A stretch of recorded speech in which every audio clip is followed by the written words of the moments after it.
It turns out that the best way to catch squid is with a paintbrush. Just give them a bit of light and they willingly come forward. Fishermen don't even need to offer bait, just a piece of plastic. And the squid obediently fall into the trap. Fishing boats gather at squid hotspots like dumplings in a pot to secure a prime location. Most fishing boats set off right after lunch. What you imagine a squid fishing boat looks like versus the reality. A few light bulbs and some fishing positions make up the traditional squid fishing boat. The drying squid hanging on ropes is just workers saving some for their meals. Life for the crew is much tougher than you might think.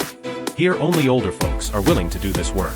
During the boat's journey, the crew snatches some sleep. But once the work begins, it's non-stop all night. As they near the destination, the fish finder starts to show traces of squid schools. Clearly this boat isn't the only one aiming for this catch. In this area there's an unspoken rule. First come first served. Latecomers must look elsewhere. Before the sun sets, workers lower the jigging machines into the water. On traditional fishing boats, jigging machines are typically available in 3 modes: automatic, semi-automatic, and manual. Compared to automatic jigging machines, semi-automatic and manual modes are more flexible, allowing more workspace on the boat. Workers swiftly untie a bundle of white cloth and throw it into the sea. Under the pull of floats and sinkers, the cloth spreads out like an umbrella in the water. Wait, wasn't this supposed to be squid fishing? Why does it look like trawling instead? If this dense fabric were used for nets, it would be even harsher than protective nets. Even microorganisms in the sea would have to flee. But this isn't a net, it's a drift veil. When hung in tidal areas, it keeps the boat aligned with ocean currents. As the squid gather nearby, and the sky darkens, the workers spring into action. The early morning hours before sunrise, and the twilight hours after sunset, are when squid are most active. Squid love nighttime activity. As the saying goes, those who live in darkness crave light the most. Yet little do they know, the darkest things often hide in the light. On the water, the fishing lights gradually light up, like little suns illuminating the surrounding sea. Workers carefully lower their prepared fishing lines into the water. Not only do squid need light to be lured, but the tools to catch them are also unique. These hooks don't look like typical fish hooks. They resemble blooming flowers. Squid have only 2 hunting tactics: extend their tentacles to attack, and then tactically retreat with their prey firmly in grasp. Once a squid's tentacle touches the hook, pulling back only tightens its grip further. Trying to escape is impossible. The hook only loosens when moving forward. This principle is what automatic jigging machines are based on. Detaching the squid is simple. Additionally, those glowing artificial baits are not to be underestimated. Underwater they perform even better than real fish or shrimp. Squid, untrained in recognizing fates, eagerly line up to bite the hooks. What you imagine squid fishing looks like, in reality nearshore fishing, yields far fewer catches than expected. Once night fully sets in, workers begin reeling in the lines. As the fishing lines are wound back circle after circle, the captain's heart feels emptier. Another unprofitable trip. It's not that there's no catch, but the few squid appearing sporadically on the lines offer little consolation. This scarcity isn't unique to one boat. Other nearby fishing vessels face the same issue. As the final stop in the coastal migration of squid, one might wonder if the squid in these waters are slacking on their reproductive duties. But that's not the case. For cephalopods like squid, passing on their genes seems to be their sole purpose. It's a party where life and death intertwine. Every male squid given the chance attempts to cling to a female, delivering the seed from its reproductive arm into the female's mantle cavity. Neither the male nor female squid has much time left. Once a female squid has received enough sperm, it quickly starts laying eggs. Holding half a strand of white eggs in its mouth, the female carefully searches for what it considers the safest place to hang them. This could be a sturdy iron fence, or a hidden cluster of seaweed. After laying its eggs, the female squid remains nearby, silently guarding them. It does its best to fend off predators, until its very last moment. Although the egg strands are no thicker than a finger, each contains thousands of precious lives. Under the mother's watchful care, the eggs develop eyes, and begin to resemble tiny squid. Soon they tear through the thin membrane, and cautiously emerge.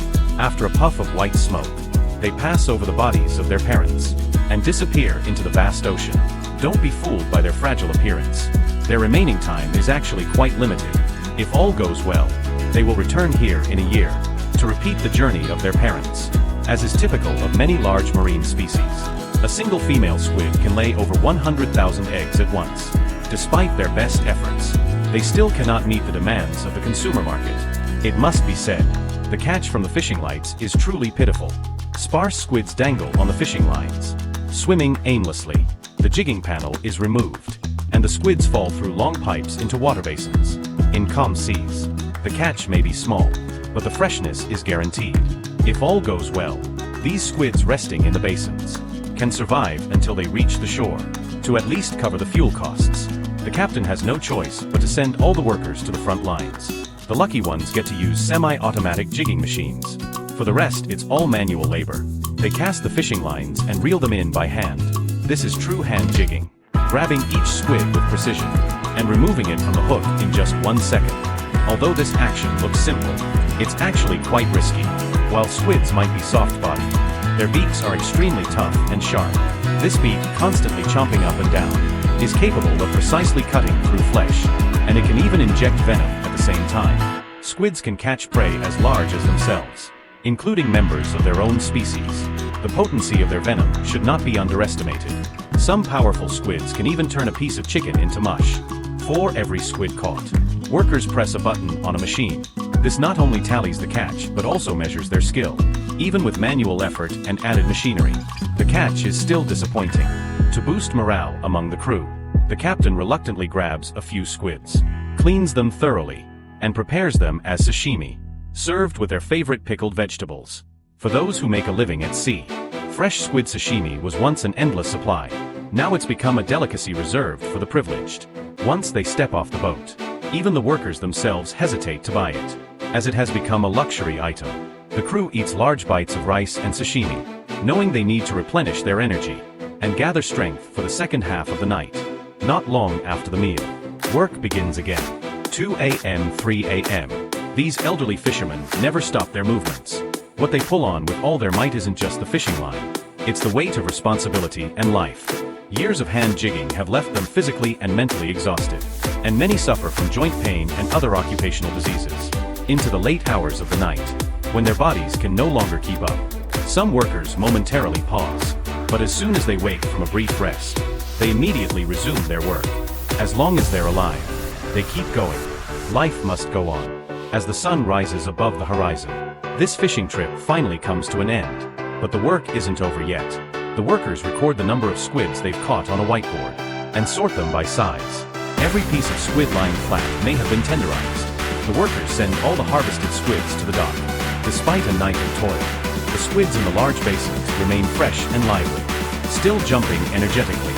Some are directly picked up by local restaurant owners, while others are transported via seafood delivery trucks to nearby seafood markets.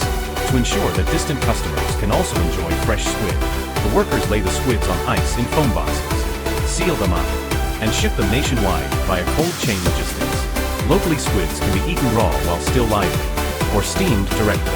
Even the intestines, which many people would avoid, are seen as flavorful condiments by locals. Of course, the prerequisite is that the squid must be fresh enough. As for those squids that aren't in good condition, or died before reaching the dock, they are sent to processing plants. These bright white squids aren't some long frozen zombie meat. Of course not. They might have just died yesterday. The vibrant skin color is a sign of a live squid's vitality. Once the squid loses its vitality, its color turns white. Workers remove the squid's innards, teeth and eyes, then rinse them thoroughly in water tanks. Some squids are hung on racks and pushed into low-temperature drying rooms. Once the surface moisture is dried, they are taken out, weighed and packaged. Half-dried squid has a more intense flavor than fresh squid. It's also more convenient for cooking, as it doesn't require long soaking like fresh squid. Another batch of squids is sun-dried outdoors. As the squids dehydrate, their shapes become twisted. They need bamboo frames for support, and once fully dried, they require reshaping. The workers place the squid on machines, where they are repeatedly pounded, until they lie flat. At last, neatly prepared dried squids are ready. Thank you for watching. See you next time.